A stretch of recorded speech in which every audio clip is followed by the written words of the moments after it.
Bonjour à tous et bienvenue dans ce nouveau numéro de votre magazine qui est aujourd'hui chez Monsieur Luc Anquimbran. Monsieur Luc Anquimbran, bonjour. Bonjour. Vous êtes professeur invité à l'Université catholique de Bukavu ici et vous êtes parmi les initiateurs du projet Mapping qui a abouti au rapport Mapping. Exactement. Alors parlez-nous un peu brièvement de cette initiative. Bien, j'étais à l'époque dans le bureau conjoint des Nations Unies aux droits de l'homme, au sein de la MONUC, et nous apprenons un jour qu'on a mis des citoyens, des habitants de Mambasa ont révélé l'existence de fosses communes. Et nous nous sommes posé alors la question, que faire? Est-ce que nous allons aller nous-mêmes enquêter sur ces fosses communes et se poser deux problèmes. D'une part, nous n'étions pas très nombreux pour pouvoir aller faire ce genre de travail qui demande beaucoup de temps. D'autre part, nous n'avions aucune compétence pour exhumer des fosses communes, parce qu'il faut vraiment des spécialistes pour faire ce travail. Et nous nous sommes dit, il n'y a pas que ces trois fosses communes-là, il y en a des dizaines, voire des centaines partout en RDC suite aux guerres. La première guerre de 1996 à 1997, la deuxième guerre qui a démarré en août 1998, et il y a eu un grand nombre de massacres, et à la suite de ces massacres, soit on jetait les corps dans les rivières ou dans les lacs, ou on faisait creuser, souvent par la population, des fosses communes, et on y jetait les corps des victimes. Et donc, comme c'était un travail trop grand, nous nous sommes dit il faut faire un projet de mapping. C'est un mot anglais qui veut dire faire les cartes, la cartographie, mais aussi faire l'inventaire justement de tous ces crimes qui ont été commis en RDC par les groupes armés, par aussi les forces armées de plusieurs pays, dont les pays voisins, etc. Et voilà, ça a lancé ce travail qui a pris presque 4 ans. Et en 2010, ce rapport-là est sorti. C'est le rapport... Est-ce que vous pouvez le montrer aux téléspectateurs? Oui, je peux le montrer. Voir, voilà, le rapport Mapping, il est là en dur. Voilà. Nous avons l'habitude de le voir en ligne. Voilà, et il concerne les violations les plus graves des droits de l'homme et du droit international humanitaire commises entre mars 1993 et juin 2003 sur le territoire de la République démocratique du Congo.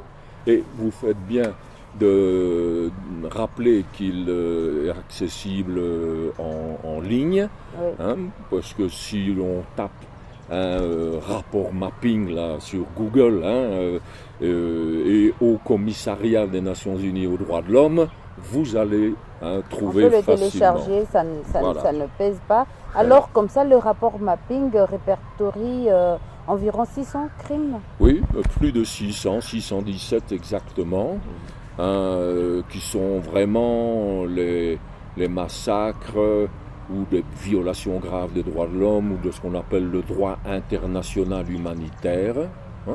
Et il ne détaille pas, il vérifie seulement que ces massacres ont eu lieu, à quelle date, les lieux, en quel endroit, par qui, quels sont les auteurs de ces crimes, et aussi, quand c'est possible, le nombre des victimes.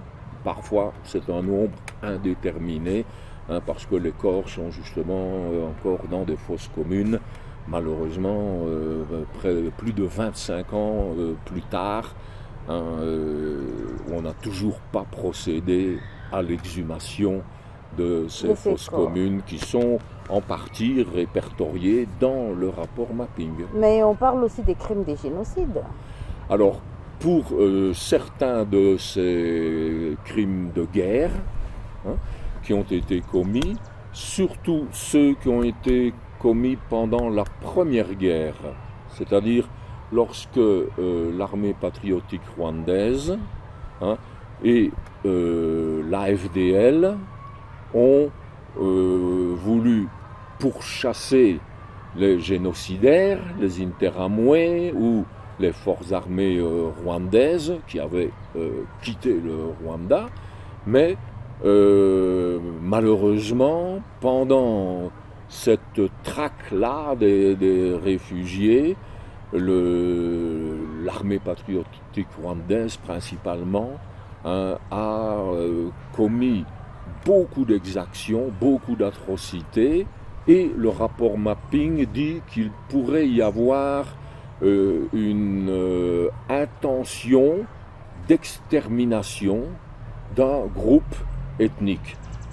Dans ce cas-là, c'était les réfugiés Hutus rwandais. Okay. Donc, mais aucun tribunal, c'est à un tribunal de décider s'il y a eu réellement cette intention. Il faut arriver à la prouver, ce qui n'est pas simple. Par la suite, et dans les autres conflits qui ont eu lieu à partir de 98, etc., qui étaient toujours... 98 avec le RCD.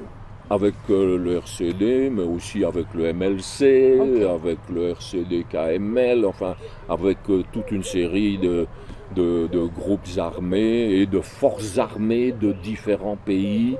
Là, il y a eu des crimes de guerre, ou des crimes aussi contre l'humanité, mais on parle moins de génocide. Parce qu'un génocide, ça ne se passe, on ne dit pas, on ne qualifie pas des crimes de masse de génocide en fonction du chiffre, du nombre de victimes. Il peut y avoir 20 victimes et c'est déjà un génocide. Si ces 20 victimes font partie d'un groupe ethnique, d'une communauté ou d'un groupe religieux ou d'un groupe racial, etc., et qu'on les élimine, qu'on les tue, avec cette intention de vraiment d'éliminer ce groupe-là, en tout ou en partie, à ce moment-là, on qualifie de génocide. Et donc, c'est une chose que des tribunaux, y compris un tribunal international, devraient examiner et trancher, ce qui n'est malheureusement pas fait depuis plus de 25 ans. Alors, merci beaucoup Luc. Vous nous avez un peu brièvement donné l'historique du projet Mapping qui a abouti au rapport Mapping. Alors, vous êtes professeur de justice transitionnelle que vous dispensez à l'Université catholique de Bukavu. Nous allons parler de cette justice transitionnelle qui, depuis un temps, est devenue le cheval de bataille du prix Nobel de la paix. Exactement. Alors, on va commencer par le commencement. Pourquoi la République démocratique du Congo a besoin d'une justice transitionnelle? Mais pour répondre à cela, il faut un peu expliquer ce que c'est la justice transitionnelle. Okay. Justement, c'est après justement des guerres qui ont connu justement énormément de violations des droits de l'homme, énormément de crimes de masse, peut-être même un génocide, etc.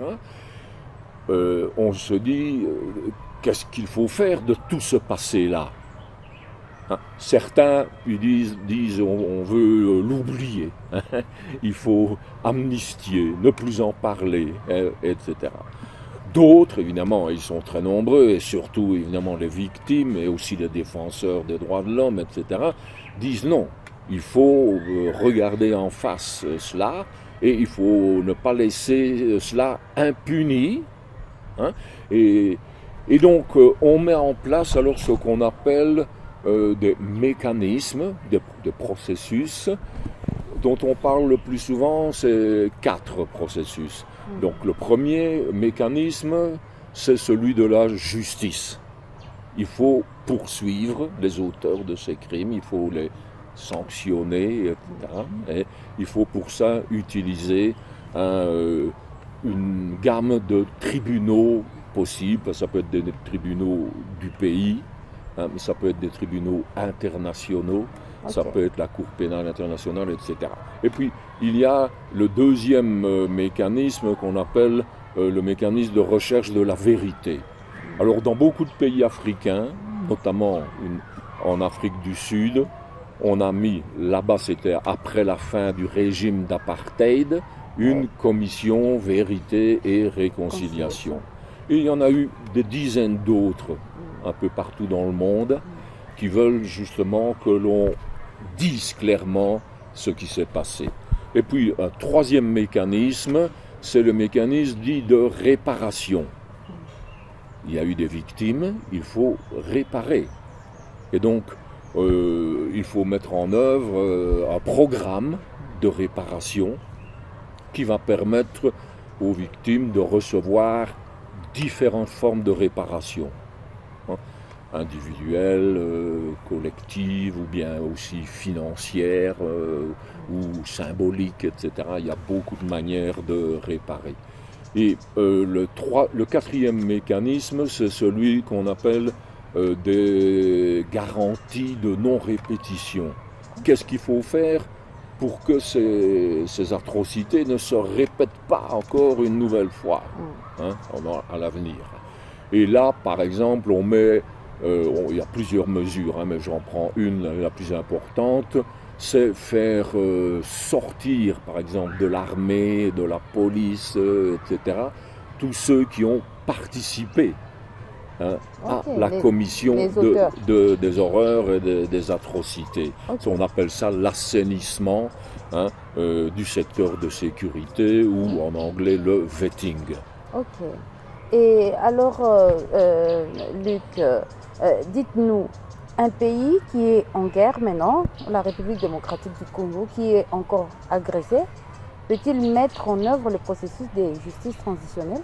Ce qu'il faut dire, c'est que si le pays est encore en guerre aujourd'hui, s'il y a encore des massacres qui se commettent, comme par exemple celui de Kichiché, etc., c'est probablement en grande partie parce qu'on n'a pas mis en route, en place, en RDC, ces mécanismes de justice transitionnelle dont je viens de parler. On a laissé tous ces crimes impunis. Et donc, c'est presque un encouragement pour les auteurs de dire « Bon, j'ai commis tout ça, mais il n'y a rien qui m'arrive, donc je recommence sans aucun problème. » Hein? Et c'est là que le point vraiment essentiel, c'est que il faut à tout prix arriver à ce que ces mécanismes soient mis en place. Et en réalité, en RDC, on a empêché justement ce qu'on appelle le travail de mémoire. Comment ? Hein ? Comment ? Pendant des années, hein, après la fin de ces conflits et la fin de ces atrocités, il y a bien eu une commission vérité. Justice et paix. Hein, c'était une commission qui s'appelait Commission Vérité et Réconciliation, qui était présidée par Monseigneur Couillet, feu Monseigneur Couillet, d'ici, du Sud Kivu. Et malheureusement, cette commission Vérité, elle était, qui allait faire justement en partie ce travail de mémoire, elle était composée dans son bureau essentiellement, à part la société civile et l'opposition politique non armée, 6 autres membres, c'était des membres justement des groupes rebelles, des belligérants, etc., qui avaient commis les atrocités. Donc une manière de les récompenser.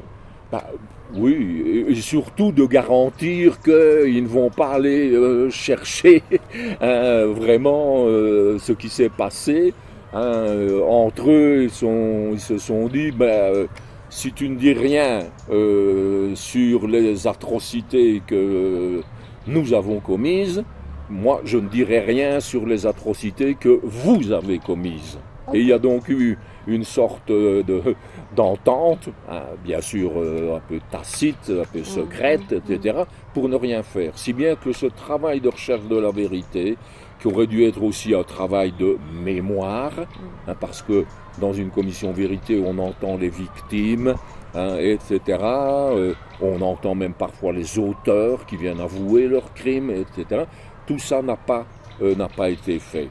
Et normalement, quand une commission vérité fonctionne bien, elle termine son travail par un rapport et elle fait des recommandations en matière de justice pénale, en matière de réparation, en matière de garantie de non-répétition.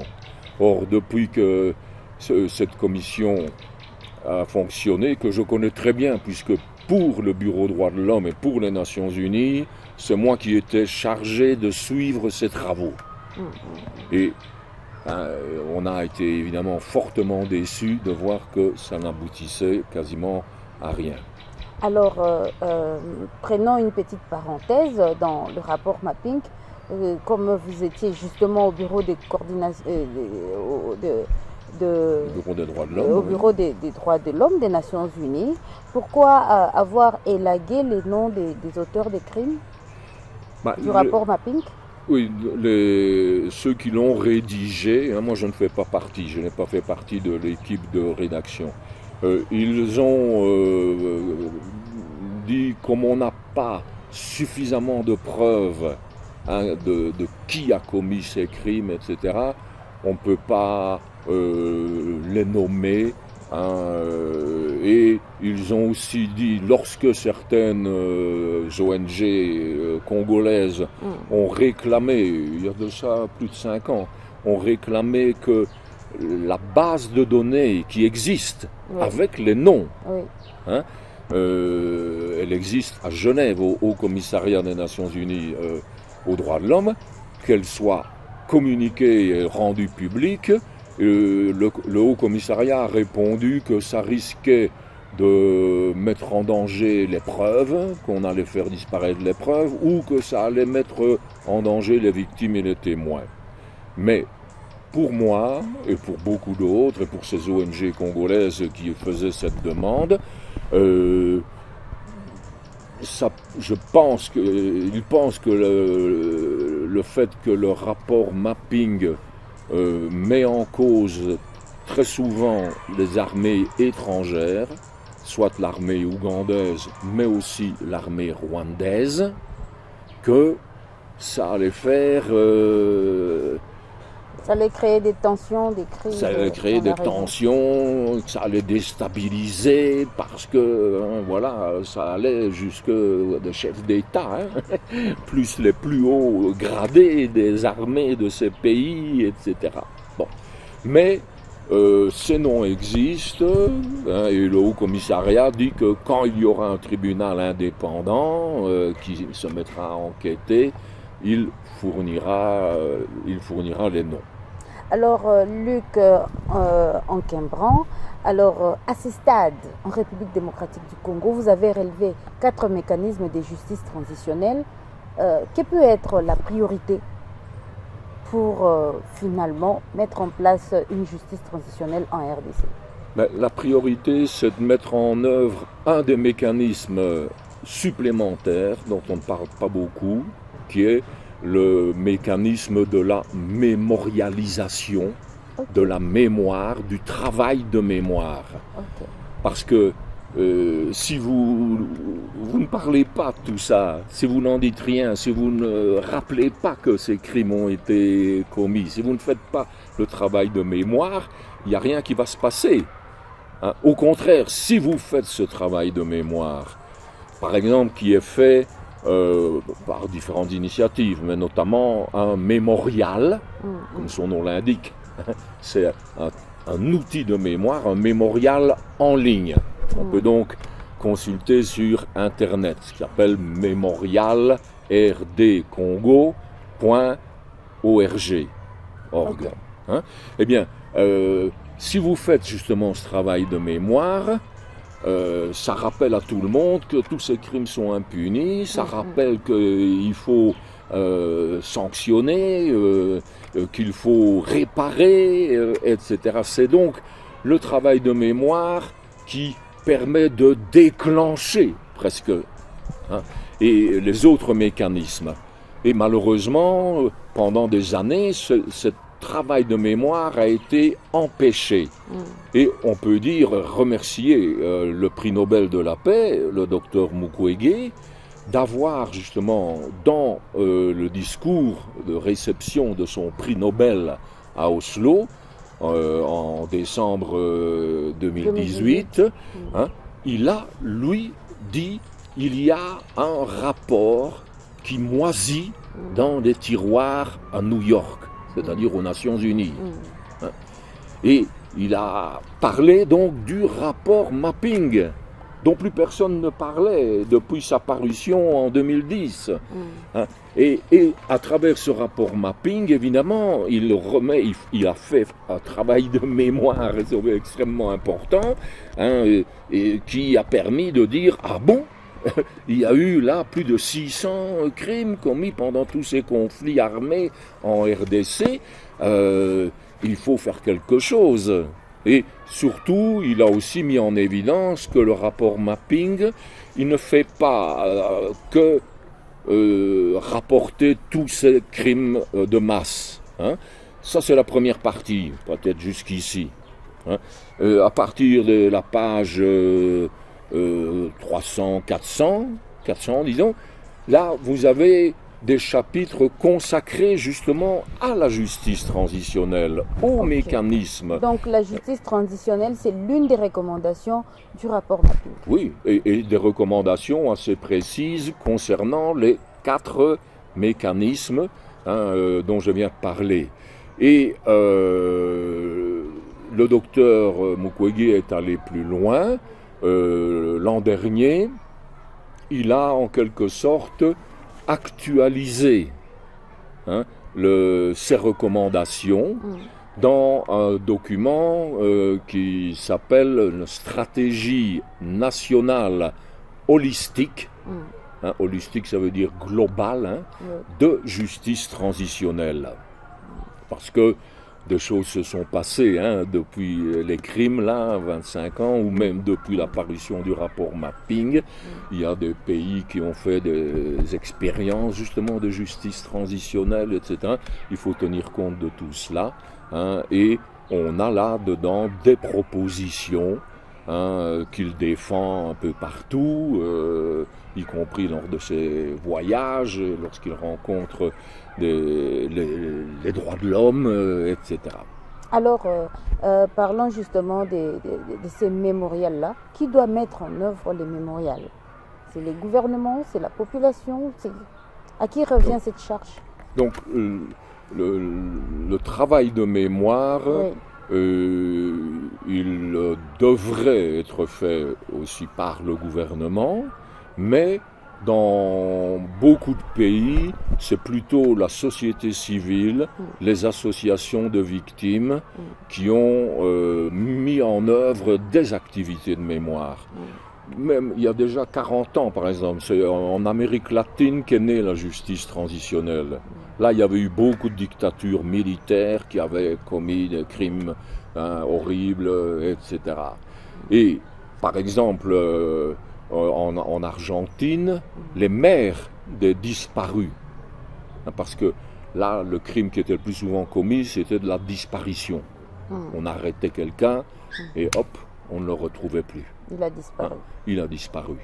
Et donc, les mamans ou même les grands-mères de ces disparus, ou leurs épouses, etc., allaient sur une place qu'on appelle la place de Mai, tourner pendant des heures avec les photos de leurs êtres chers disparus. Ça, c'est une activité de mémoire. Et donc, ici, un certain nombre d'organisations ont entrepris ce travail de mémoire, y compris par exemple ce mémorial en ligne, qui rappelle presque chaque jour des crimes qui ont été commis il y a 25 ans, 20 ans, etc. Mais il y a aussi des commémorations. Chaque année, par exemple à Makobola, une association de victimes, célèbre le triste anniversaire des crimes qui ont été commis à cet endroit-là. Et maintenant, il y a aussi un bon nombre d'organisations qui disent qu'il faut exhumer les fosses communes. C'est aussi un travail de mémoire et un travail de deuil.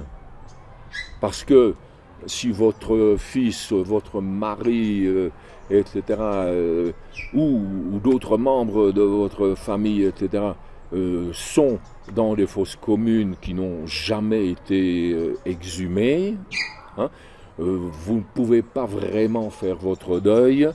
Vous voudriez pouvoir les enterrer dignement, mais en même temps que ça amène à se dire, mais... à des questionnements. Oui, à des questionnements. Quelles sont les victimes? Par qui ont-elles été tuées? Comment ont-elles été tuées? Etc. Et c'est donc un travail de mémoire, mais aussi un travail de vérité.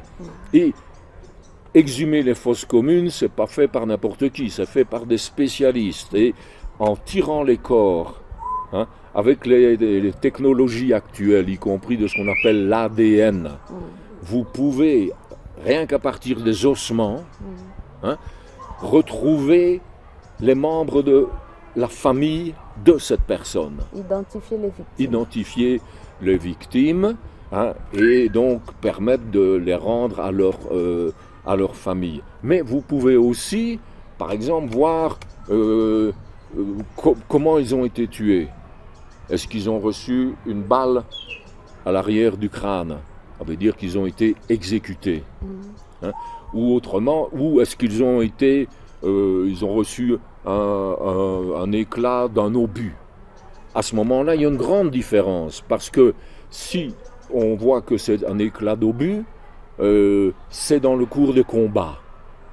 Et donc, dans les combats et dans les guerres, il y a malheureusement des militaires qui sont tués, des combattants qui sont tués. Ça n'est pas une violation du droit de la guerre ou de ce qu'on appelle le droit international humanitaire. Par contre, si une personne, on voit qu'elle a reçu une balle, là, et que tous ceux qui sont dans la fosse commune ont reçu comme ça une balle à l'arrière du crâne, c'est que c'est peut-être des prisonniers de guerre qu'on a tués. Là, ça devient un crime de guerre. Ou alors, si vous ouvrez une fosse commune, vous pouvez voir, avec ces technologies, si ce sont, même s'il n'y a plus que des ossements, vous pouvez voir si c'était une femme, des femmes, si c'est des enfants, etc. Et donc, à ce moment-là, vous pouvez dire, mais dans cette fosse commune-là, il y a une centaine de corps, ce n'est que des femmes et des enfants, donc des civils qui ont été tués, massacrés, et donc là, vous êtes face à un crime de guerre, et peut-être même s'il y avait intention d'exterminer ce groupe-là pour son ethnie, ça devient même un crime de génocide.